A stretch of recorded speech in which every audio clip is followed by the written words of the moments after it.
V začetku tega tedna je Evropski parlament potrdil predlog uveljavitve enotnega patenta, ki se bo tako pridružil obstoječemu sistemu patentnega varstva.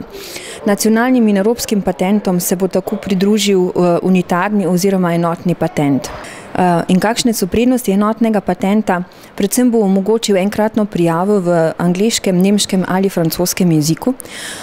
Predvideva enkratno plačilo pristojbine, ki bo po ocenah vsaj 5-krat cenejša od sedanje ureditve, in pa enotni patent bo takoj, ko bo začel veljal dejansko v 25 državah članicah Evropske unije, z izjemo Španije in pa Italije. Kakšne so posledice za slovenska podjetja?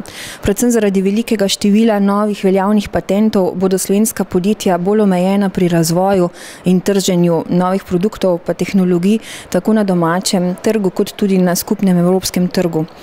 Smiselno upravljanje z znanjem in intelektualno lastnino bo postalo ključnega pomena za uspešno delovanje podjetij. Zaradi velikega pomena enotnega patenta bo Gospodarska zbornica Slovenije v sodelovanju z Uradom za intelektualno lastnino v prihodnjem letu dosti aktivnosti namenila osveščanju podjetij glede pomena intelektualne lastnine in pa priložnosti, ki jih bo v prihodnosti tudi prinašala.